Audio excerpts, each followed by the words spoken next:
Hi, I'm Sharon. And I'm Keith. And welcome to Reels Across the World. So in this one we are going to be talking about Iguazu Falls. We did the Argentinian side, we did the Brazilian side on 2 different days, and we wanted to just sort of explain how to get to both, what to do when you get there, what the differences are, do you need to do both at all, and let you know. So we started in Setas. We'd come over from Encarnacion having done the carnival, and we just about made our bus. So we got the yellow bus, the Nord, the Corte Nord, the yellow bus, which isn't in Bus Bud or Rome to Rio, it's what the locals use.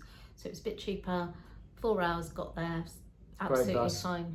We sat at the very front, so we got to see a lot, so that was brilliant. And then we had booked the St George's, so as we turned into Puerto Iguazu, we were like, oh, I wonder where oh my gosh, there's the hotel, there's the bus station. Exactly, right by the top, there's the bus terminal, which is actually even more important, because when you get the bus to go to the Iguazu Falls and to go to the Brazilian side, it goes from the bus terminal, and it means that you want to do those things early, so you want to be very close to the bus terminal. Is definitely a top tip. We can't knock the experience at St George's. It not only for location, but it's just an absolutely lovely hotel, and although it costs that little bit more, you got so much more for your money. And we did hear from other people that they were staying on the Argentinian side in accommodation that they really wish they hadn't booked. Yeah, they didn't want to stay there. They didn't want to shower. They certainly weren't jumping in the pool. So we're glad, even though we knew it was having renovations work, it wasn't noisy at all. And the first night we were in the older type room, and we asked if we could go to one of the newer ones, and she found us this amazing room with amazing views of the pool and 360. It was just amazing. And that's probably the other thing about the St George. Lovely staff, really lovely staff. I think it was Erica who was the woman on reception. Yeah, she said she'd find us a nice room and came to find us at the pool and said, "Oh, come and see this one." Really nice, really nice service. So I think top tip. We think that St George's could worth be the extra money. You get a lot more for a little bit more, and they're quite good rates at the moment because of the renovation work.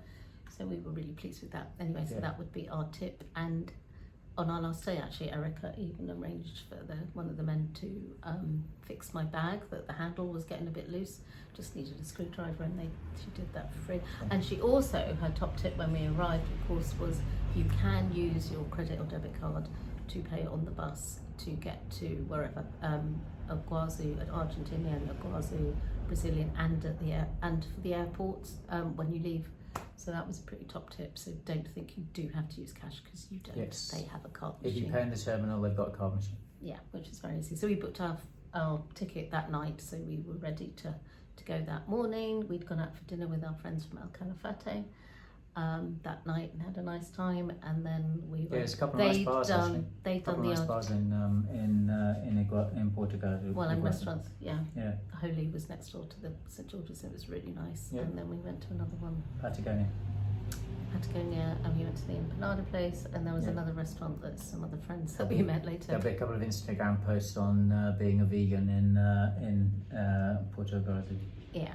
So anyway, so we got up, had breakfast. They start breakfast at 6:30 at St George's, so you're ready to get that 7 o'clock or go across. I think we ended up on the 7:15 bus in the end, but it got us in early time to pay our entrance fee. We hadn't paid before, 45,000 Argentinian pesos now. If you do pay with a card, which we did, and you can, it comes up as 3 different payments, so don't be worried like, who's this random payment. It's all part of that entrance fee. And then you go straight in, you have a little walk, you go towards the train, you register for that train, so they just know how many passengers want to get on it, and then you go straight to the Devil's Throat. Bit of a tip, do that. The reason we did that, we'd read online that was the best thing to do, but the Devil's Throat is the really popular walk and is the one that gets most crowded. So what you want to try and do is get there early, get there as fast as you can to the Devil's Throat, and then do that walk before it gets the tours and all the rest of it, which would really make that walk pretty. It would make a different sort of experience if you have. It was really the right thing to do. That was what our friends had told us to do, and that's what we did. So you saw these absolutely amazing views. It's quite a lot of they're all very different. We just walked through, take some lovely pictures. Really Yeah. nice The memories. Argentinian side has, I think, three walks that are kind of around the falls, and another which is a sort of, I think they call it the Verde route. But basically 3 routes with different sorts of views of the falls. They're all quite different and definitely worth doing all 3. Takes probably 4 hours, I think, to do in total. So you get the train back one more stop to do the bits, and I think that involved both of them. Yeah. In there, and around that way was where the artisan shops are, and the old hotel, which I think was still being used until the 80s. Quite recently, really, well, they're old. But now it's a museum, and a free museum, so that was very interesting, just having a little wander through that. Yeah. Easy to miss.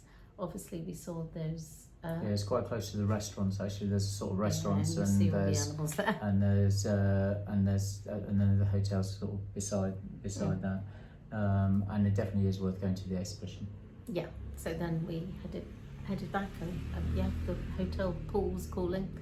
Yeah. So We had a little walk around the Verde route, but honestly we didn't see that much, and it just seemed like we could be spending another hour or so walking through stuff that we'd seen previously. So we didn't carry on with that.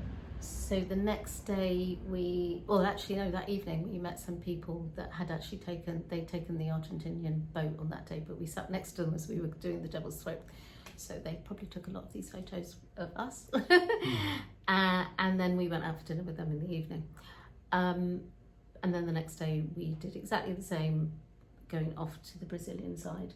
Yeah. Same bus company, obviously different location.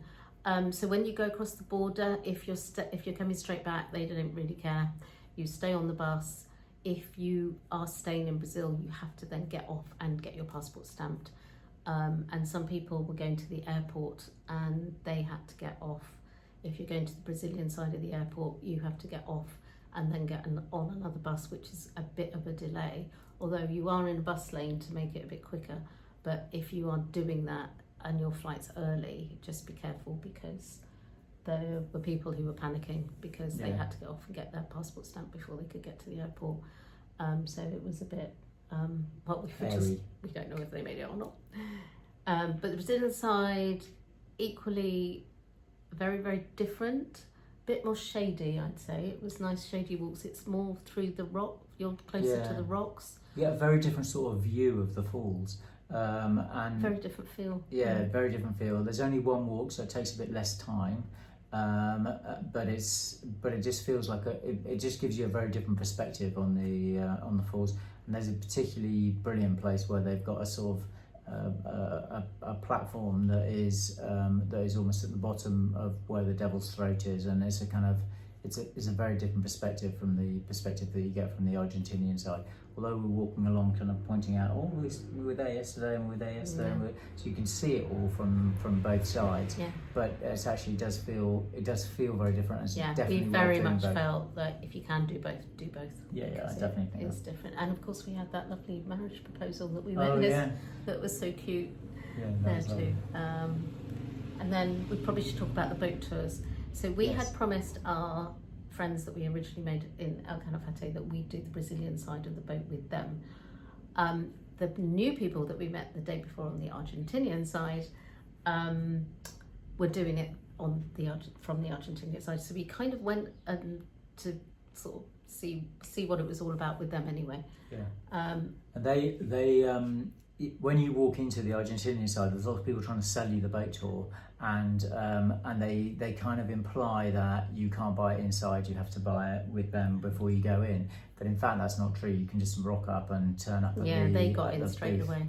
Got in straight away and went off and did the boat ride on the Argentinian side. And they seem to have had a really good experience. Yeah, they shared their photos with us. We don't really know, other than they had a bigger safety briefing. Children weren't allowed on theirs. When we went to do ours with our other friends, we also didn't pre-book it. We just went in and said, "Oh, can we do it?"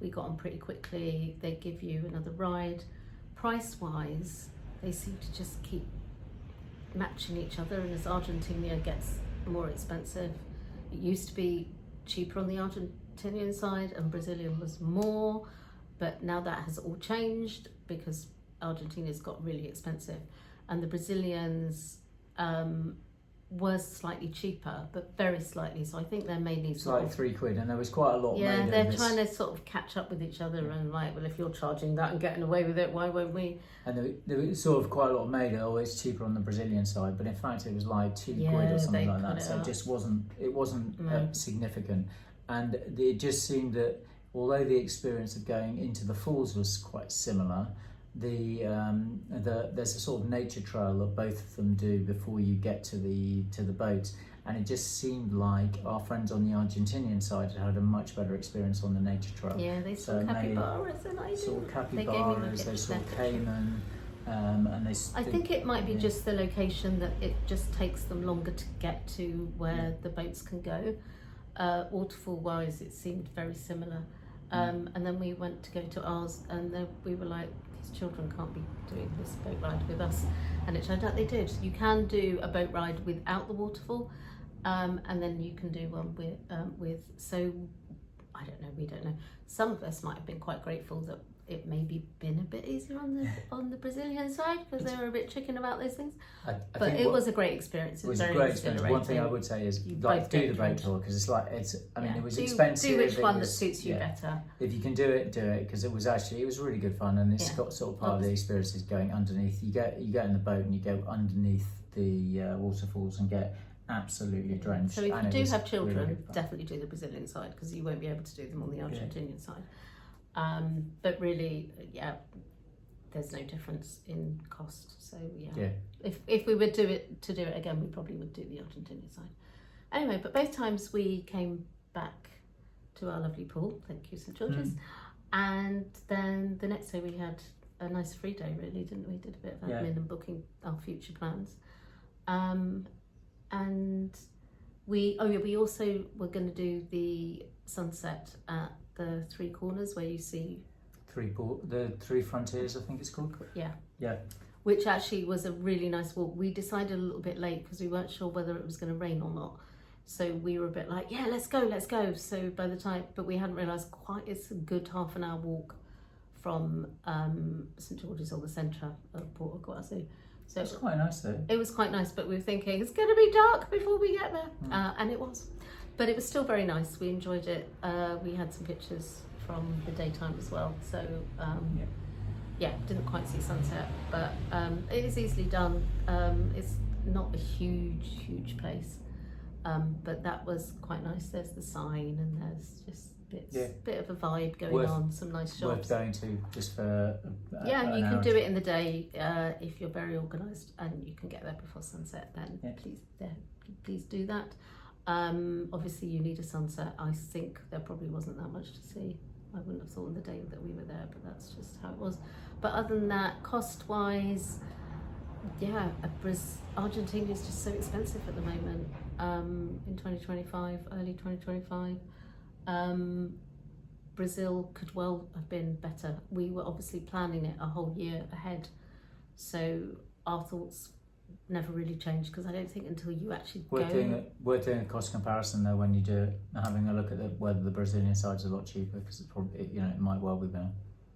To stay, that would be to stay. Obviously to do both, definitely do both. Really hard. And Paraguay, you would still need to go through Brazil. They don't really have a place that you can see the Iguazu Falls, even though the rivers all meet there. But Paraguay obviously would probably be the cheapest because Paraguay was very cheap. But we had a great time. Any questions, please like, subscribe right below, and we'll give you our hints and tips for our next journey, which we had to get an aeroplane at 3:30 in the morning, which we don't recommend, but we survived to go back to Buenos Aires, but it was cheap. And then we went on to Montevideo, which will be our next video. See you then. Excellent.